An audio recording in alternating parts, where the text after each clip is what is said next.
Welcome back. As we said, when it comes to illegal immigration, President Trump is putting your money where his mouth is. Under the president's budget, $314 million will be allotted to hire 500 new Border Patrol agents and 1,000 immigration and customs enforcement agents. $2.6 billion will be set aside for border security, including construction of that wall, you know, the one that Mexico was going to pay for.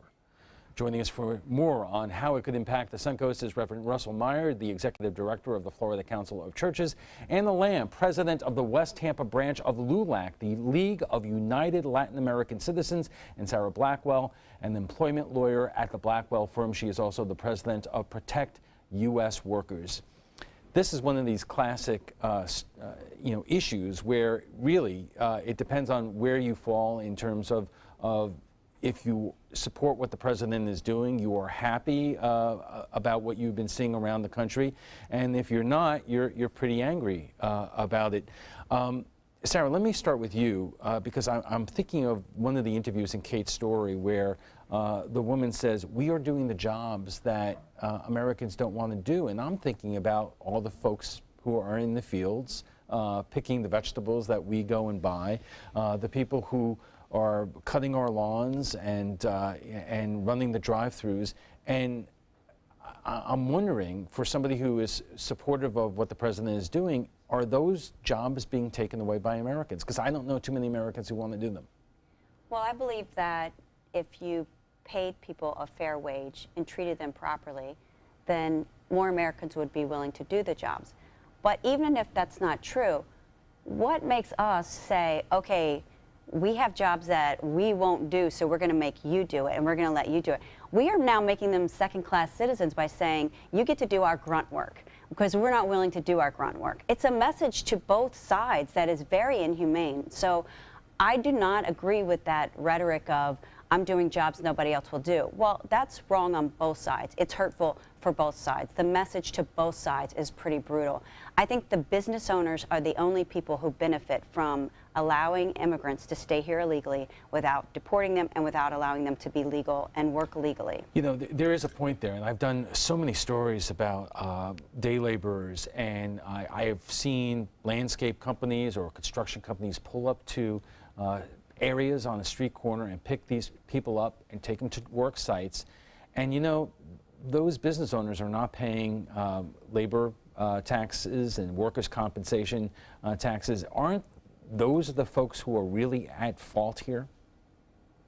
Well, I think that many of those taxes are being paid. They don't get accrued to the worker, but the taxes in many cases do get paid. So one of the things we have to be clear about is since 2000, we've created a need for over 1 million agricultural jobs in the U.S. alone, for which we don't have a workforce for. So if you like to buy vegetables at the local grocery store, then you have to look at who's picking those, and we don't have a labor force for that. So if you follow the law of supply and demand, we have pulled workers from elsewhere. The problem is we have an immigration system that doesn't know how to account for that need. And so there were certain factors attached to NAFTA and the way it was enforced and not enforced that brought 11 million people into this country now because there was a real need for their labor that was not being supplied from this market. It wasn't simply a matter of cost, it wasn't enough or pay, there weren't enough people going around. When we had the hurricanes that went through the area, most of us got our roof put back on by this labor. The labor wasn't present. So now the question is, how do we do right? How do we create an immigration policy that's right? Right. And Anna, I want to get you in here before the last break. How you work with so many people who are in fear of what's to come, you know, in the next year or so. You know, when they see the ICE roundups from around the country, what is the thought in the community? Well, you can see the fear in the community. You can see and you can talk. And the worst thing is that we're bringing kids into this. And they are U.S. citizens who are suffering. And we're not talking about the kids. These are, you know, the community and the group that nobody's talking about. And we need to understand that talking about the jobs that they said that they've been taken. And we're going to talk more about it. It just so happens there was a story out of Miami just from today, a woman who was rounded up by ICE in handcuffs and gave birth. So she may well be deported, but her child is a U.S. citizen. We are just getting started with our discussion. It will continue right after we check on our weather, so stay with us. Welcome back. If you're just joining us, we are discussing illegal immigration and its impact on the Suncoast. Our guests tonight are Reverend Russell Meyer, Executive Director of the Florida Council of Churches, Anna Lamb, President of the West Tampa branch of LULAC, the League of United Latin American Citizens, and Sarah Blackwell, an employment lawyer and President of Protect U.S. Workers. Let's for a moment just go back to our conversation about wages and so forth, because Sarah, you said that that these jobs should be taken by American workers and employers should provide better wages. And if they did, there wouldn't be the need for undocumented workers. But of course, if you did that, the cost to consumers would go up and consumers wouldn't like that. Well, I do not care what consumers would want or not want. I don't think it matters. I think when we abolished slavery, we said it's inhumane, and one of the byfactors of that is prices go up. I believe that not just Americans should get the jobs, but that immigrants should get the jobs at a level playing field as the Americans. I don't believe that I don't believe in deporting everyone either. I think that we have to find a system where immigrants have the same rights as the Americans to the jobs, and then Americans can compete better because they're being treated equally with the immigrants, and the business owners can't take advantage of the immigrants and not pay them their wages or treat them badly. Right now, it's a system of business owners making the decisions because they're hiring people and they're doing whatever they want with them. Reverend Meyer, do you think part of the problem is that this issue has become so polarized? It was one of those hot button issues during the campaign that a lot of people who are watching this broadcast right now, this is a black and white issue. They're illegal, they got to go. The problem with where we are right now is a real loss of history to understand how they got here, what were the processes that got here. Most of the churches look at the issue from the question of family unity and saying, when you break up the family, you just create a greater problem in society that is almost uncorrectable. So family unity is primary from the church's position, and that's pretty much across the board and with a lot of other religions. So how did workers get here? Workers got here because there was a real need, particularly in the agricultural sector, and the agricultural sector has been outside of minimum wage laws, and minimum wage laws haven't kept up with the rest of inflation and everything else. So Anna, if somebody is watching this tonight, and there are probably a lot of people watching this tonight, and they are with what President Trump and the administration are doing, they're saying if you're illegal or came here illegally, you got to go. What would you say to them? Well, we need to, like Reverend Myers was saying, we need to see why these people are coming, okay? Because it was a demand. It is a demand there. And the American people is not fulfilling that demand. Right now, we are losing some farm workers are losing their produce because there is no way that people right now want to work sometimes in some farms. So we're inviting people to go and work over there and start, doing the job that they are saying that they have been taken from. So they need to understand there is a demand that most American people don't want to do. I'm wondering what you all think of this. Sarasota County Sheriff Tom Knight wrote a fascinating op-ed piece in the Herald Tribune today, saying basically right out front he is a conservative guy, a fiscally conservative guy, but he does not understand the ICE roundups right now. Basically, number one, he says, the broad use of prosecutorial discretion is troubling at best, and as I understand that, it allows the government, rather than local communities, to determine which illegal aliens are prioritized for deportation. In its simplest form, its prosecutorial discretion is allowing ICE to make up the rules as we go. Sarah, what do you think of that? I believe that we've had raids for many years. I mean, I remember years ago when President Bush was in office, he did raids when President Obama was in office, although he deported more people than anyone else as a president, he got rid of the raids and did other things such as I-9 enforcement of employers.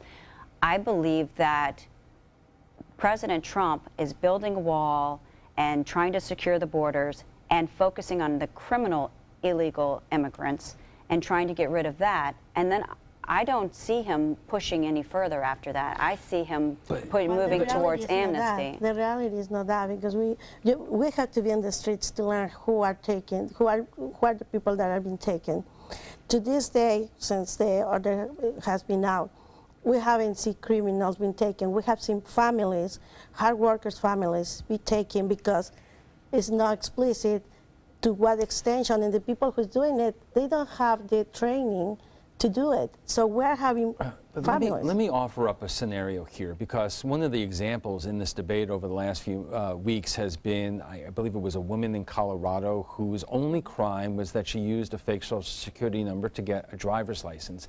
And I've done a lot of those stories out there, and the problem with if you are getting a driver's license under those circumstances, you're not mostly being insured legally, so God forbid you get into a traffic accident, you have uninsured drivers. Isn't that a legitimate concern or a legitimate violation of the law that that people, when they hear about, Reverend, get very upset about? Well, I understand why they get upset about it, but let's look. If you got a hole and you keep digging, the hole gets deeper. So we have a situation in which we have these families here. Many have been here 10, 20 years. They have extensive family systems. If we break up that family systems, then we have orphan children. So what's the outcome of orphan children in this society? Not good, really bad. When we look at the larger picture, during this period of immigration growth, actually the crime rate has gone down, and there's a correlation that some people are beginning to draw with the fact that the increased immigration, including undocumented immigration, has actually driven the crime rate lower because of the strong sense of family unity within these people. So the notion that they should be criminalized, and this conversation about them being criminals, is a false news. It's not true. Let me ask two quick questions. What people have seen on television, the word that has gone out, you had the Secretary of Homeland Security saying he would be considering separating parents from children. Since Donald Trump became president 50-something days ago, illegal border crossings have declined by some 40%. So in some way, is the rhetoric and the actions doing what the president said he was going to do in terms of stopping people from crossing the border? It's really early to tell that. I know that makes headlines, but what also has been put into effect was a series of moves that the previous administration did with Mexico and with some of the home countries to begin to interrupt that happening along the way. So now it gets reported with this harsh rhetoric, and to make it look like the harsh rhetoric is working. However, if you just stop and think about it, it doesn't stop that day. That's a long process. It's a long journey coming up. So the journey's been interrupted 3 or 4 months earlier. I'm going to give you the last word, but we only have about 30 seconds left. Okay, so if I purposely, intentionally break a law, we don't live in a lawless land. If I'm starving and I have no food and I go and steal, I have a good motive for doing it. I'm feeding my family, but it doesn't mean that the law doesn't have to be enforced. When I speed, I know I'm purposely speeding. I could get a ticket, but the risk-benefit analysis that I make in my own head is that if I suffer, I know that I did this. So when they cross over or when they overstay, they know the risks. All right, let's take a quick break, and when we return, we'll have final thoughts from our guests, plus what some of our viewers are saying about the turnout for Tuesday's election. Welcome back. It's estimated there are more than 11 million illegal immigrants living in the United States. Since President Trump took office, illegal border crossings are at their lowest number in 5 years. Deportations are increasing, and plans for a border wall are taking shape if Mexico pays for it. What can we expect to go as we go forward? Our guests join us right now for final thoughts. And Anna, I'm going to start with you and speak to those who are watching tonight who they've heard the arguments. And it's very black and white with them. If you came here illegally, you need to leave. Well, we need to understand that we're talking about humans. They were talking about a moral issue here, that there is a demand, and we cannot deny that. And these people are coming to work. So we need to understand, and people are coming, American people are coming to our groups to give support because they are understanding and they are seeing, and people that are still opposing, they can come and they will see that is not the way that is being pictured. And Mexico won't pay for the wall. Okay. Sarah, given that it's unlikely Mexico will pay for the wall, what do you want people to take away from this conversation? I believe that we have laws for a reason. We cannot be a lawless land. I believe that people who overstay or come in illegally are breaking the laws with the knowledge that they may have to go back or that things could happen.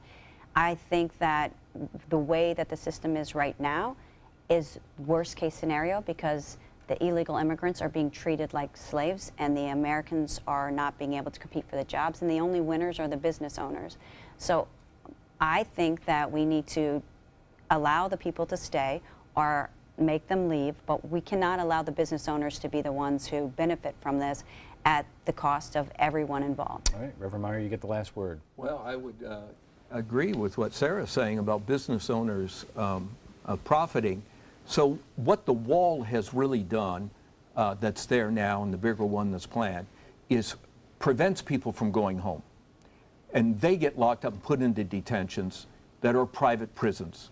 And the private prison industry has flourished. It's like grown up overnight in America, and it's really big business. And its stock has really gone through the roof because, and so the things that Sarah's saying is right on point. We need a humane, family-based immigration policy that actually treats people right, and we can do it. All right. Thank you all. But before we go, we want to share with some of our viewers about what they are saying about last night's topic, Tuesday's election. Voters have picked 2 commissioners on Longboat Key. They also turned down 2 referendums on the Key. And we now know which 3 candidates will be in the runoff for city commissions in Sarasota and Northport. Voter turnout was around 20%, with the exception of Longboat Key, which had more than 50% turnout. We asked you whether you think that people should get more involved. Dan Koritsky writes, move the election to the same time as other elections. Duh. Pat McGrath writes, wonder if all those Sarasota residents voters feel are not snowbirds who vote elsewhere. And Zachary Davey writes, didn't even know when the election day was. And I think I've only seen 2 campaign posters, which so much attention is focused on what is going on in Washington. There needs to be a higher level of communication to express local matters. Just watch this broadcast and you'll find out. Let us know what you think about illegal immigration by visiting our Facebook page at facebook.com/news@7. And want to watch past roundtable discussions? They're available on Apple TV, Amazon Fire, and Roku. Thanks to our guests for being here tonight. Reverend Russell Meyer is the Executive Director of the Florida Council of Churches, and Lamb is President of the West Tampa branch of LULAC, the League of United Latin American Citizens. And Sarah Blackwell is an immigration or an employment attorney at the Blackwell firm. She is also president of Protect U.S. Workers.